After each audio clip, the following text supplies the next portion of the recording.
नमस्कार दोस्तों, मैं श्रवण आप सभी का स्वागत करता हूं अपने YouTube चैनल परीक्षा रात्रि पर। इस वीडियो में हम अशोक के महत्वपूर्ण अभिलेखों की विशेषताओं को जानने का प्रयास करेंगे। तो आप सभी बने रहिए, कॉपी कलम निकालिए, नोट कीजिए और समझते रहिए। तो अशोक के महत्वपूर्ण अभिलेखों की विशेषता यदि देखें तो सबसे पहला अभिलेख देखते हैं कौशाम्बी अभिलेख।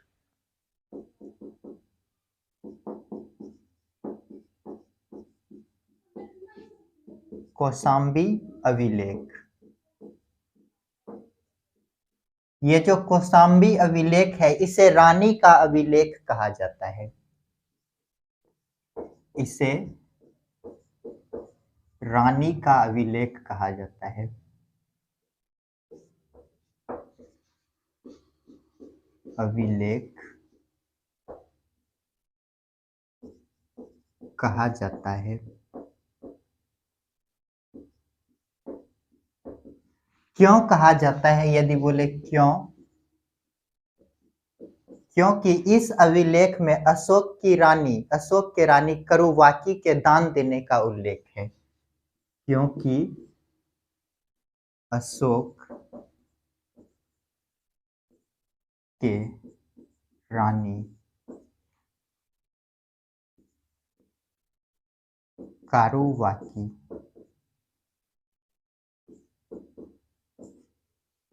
के दान देने का उल्लेख है।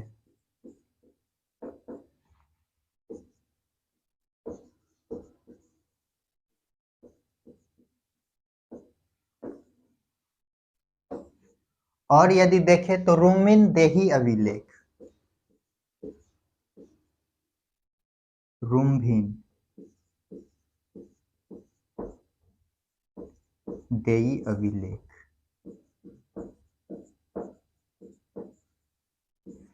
ये जो रूमिन देही अभिलेख है एकमात्र अभिलेख है जिसमें कर नीति का उल्लेख है।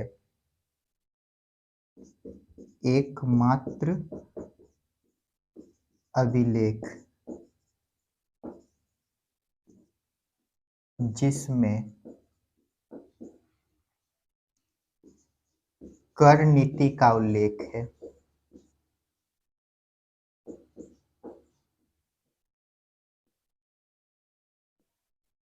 और यदि शेष देखें तो शेष में मौर्य प्रशासन का उल्लेख है।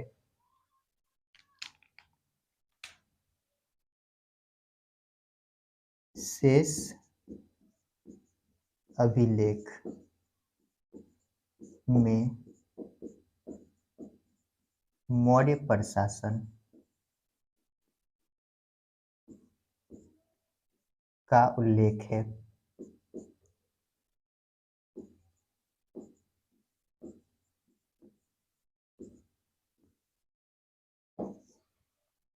तो देखिए अभी तक हम दो अभिलेख देखे। पहले अभिलेख देखे कौशाम्बी का अभिलेख, इसकी मुख्य विशेषता क्या है? तो इसे रानी का अभिलेख कहा जाता है। आप सही से पूछेगा किस अभिलेख को रानी का अभिलेख कहा जाता है? तो कौशाम्बी अभिलेख को रानी का अभिलेख कहा जाता है। यदि बोले क्यों, तो क्यों यदि बोले तो क्यों का आंसर क्या होगा? क्योंकि ये जो अभिलेख है अशोक के, इसमें करुवाकी, रानी का नाम क्या है? करुवाकी, जिसके दान देने का उल्लेख मिलता है। और यदि दूसरा देखें तो रूमिन देही अभिलेख, ये जो एकमात्र अभिलेख है जिसमें कर नीति का उल्लेख है। क्या है? कर नीति का उल्लेख है। और शेष जो अभिलेख है उसमें मौर्य प्रशासन का उल्लेख मिलता है। तो जल्दी से इनको नोट कीजिए और आगे देखते हैं। चलिए इसको मिटाते हैं और आगे देखते हैं।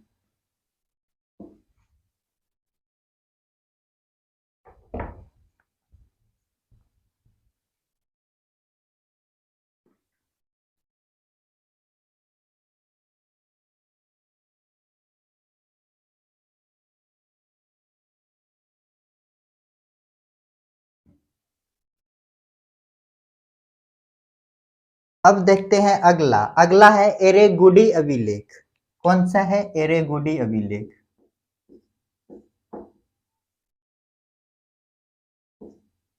एरेगुडी अभिलेख, इसके यदि विशेषता देखें तो यह एकमात्र अभिलेख है जो कि ब्राह्मणी और खरोष्ठी दोनों लिपि में लिखा है।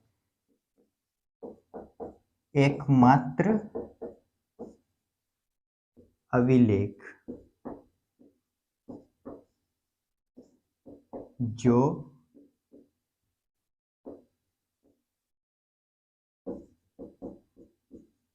ब्राह्मणी प्लस खरोष्ठी अभिलेख में है, खरोष्ठी लिपि में लिखा है।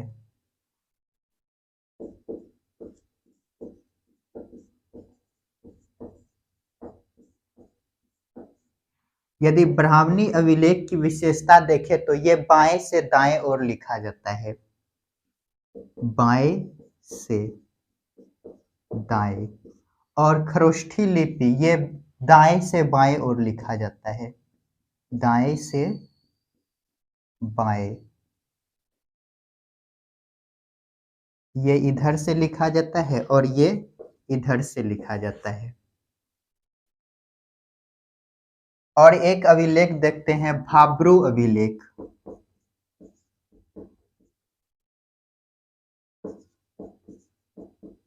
भाब्रू अभिलेख, इस अभिलेख की यदि विशेषता देखें तो यह क्या है, तो सबसे लंबा अभिलेख है। अशोक का सबसे लंबा अभिलेख कौन सा है? भाब्रू अभिलेख। अशोक का सबसे लंबा अभिलेख।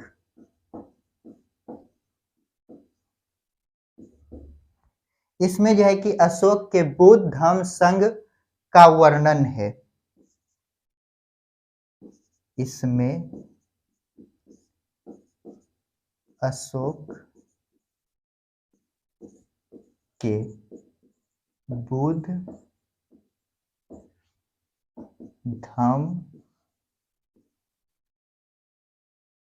प्लस संघ में आस्था,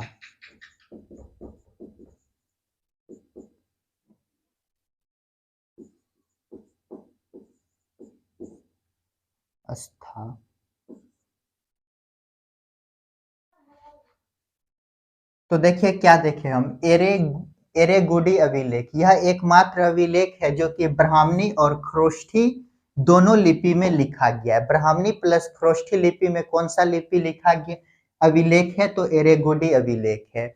यदि ब्राह्मणी लिपि का यदि बात करें तो ये बाएं से दाएं ओर लिखा जाता है, और खरोष्ठी लिपि ये दाएं से बाएं ओर लिखा जाता है। और एक अभिलेख देखते हैं, भाब्रू अभिलेख। यह क्या है, तो अशोक का सबसे लंबा अभिलेख है। इसमें क्या है, तो अशोक के बुद्ध धम्म और संघ में आस्था प्रकट किया गया है। इनको नोट कीजिए और आगे देखते हैं। तो चलिए इसको मिटाते हैं, आगे देखते हैं।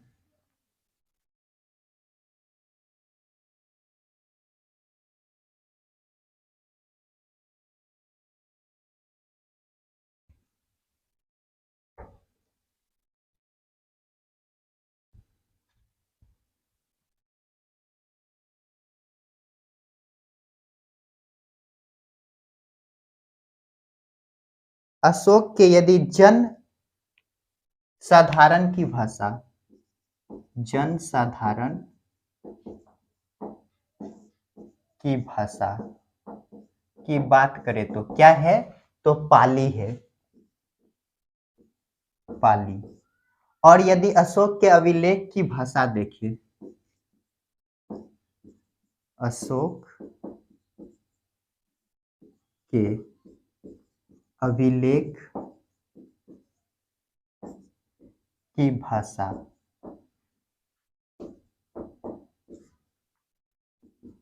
प्राकृत।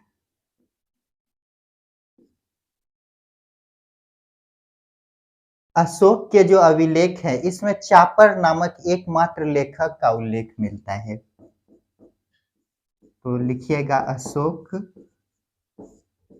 के अभिलेख में चापर नामक एकमात्र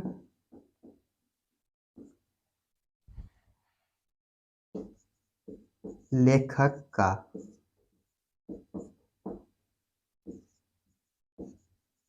उल्लेख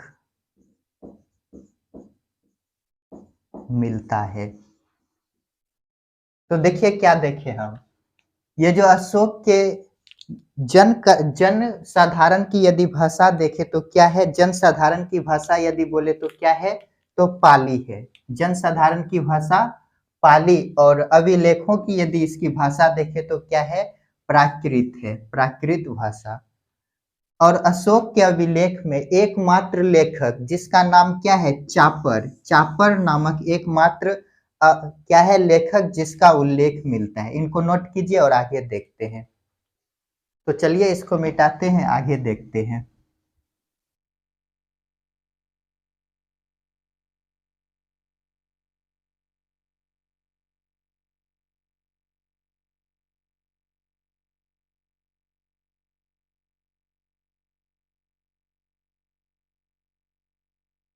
अब देखते हैं चंद्रगुप्त, ये जो मौर्य शासन काल है, इसमें कौन कौन से शासक बने उसको एक क्रम से देखते हैं।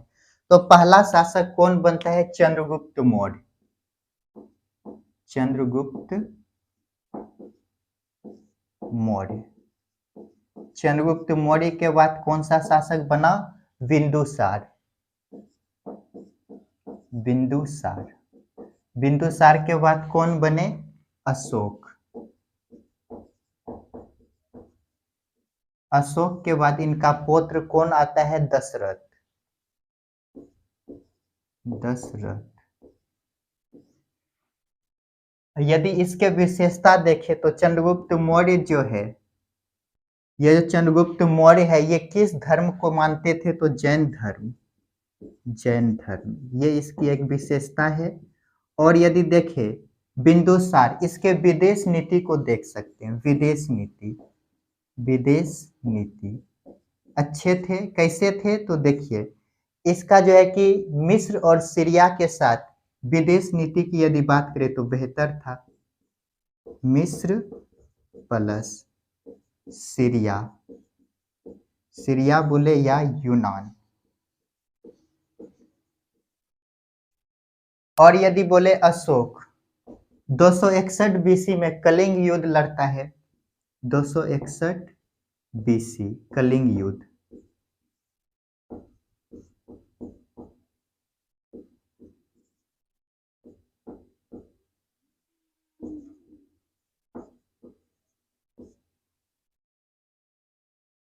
और दशरथ के द्वारा लोमस ऋषि का गुफा बनाया गया। लोमस ऋषि गुफा निर्माण।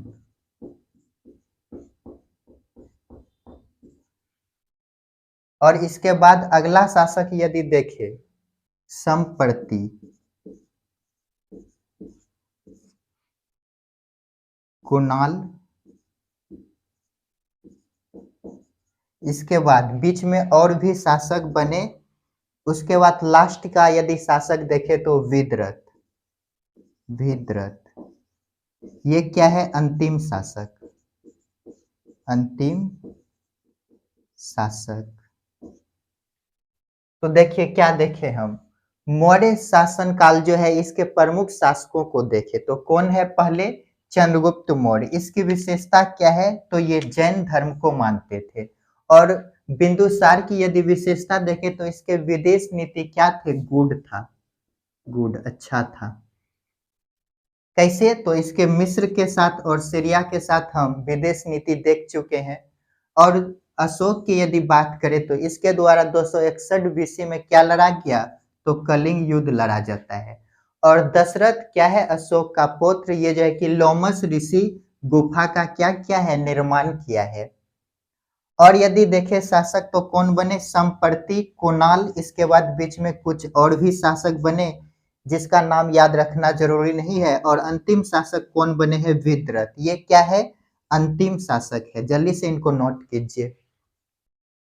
तो दोस्तों आज के लिए इतना ही, मिलते हैं नेक्स्ट क्लास में जिसमें हम पोस्ट मौर्य टाइम को देखने का प्रयास करेंगे। तो आप सभी खुश रहिए, पढ़ते रहिए, अपने माता पिता का सम्मान कीजिए और यदि मेरा वीडियो आप सभी को पसंद आता है तो लाइक शेयर कमेंट और साथ ही सब्सक्राइब कर बेल आइकन को दबा दीजिए ताकि आप सभी को सबसे पहले मेरे वीडियो का नोटिफिकेशन मिल सके। तो मिलते हैं नेक्स्ट क्लास में।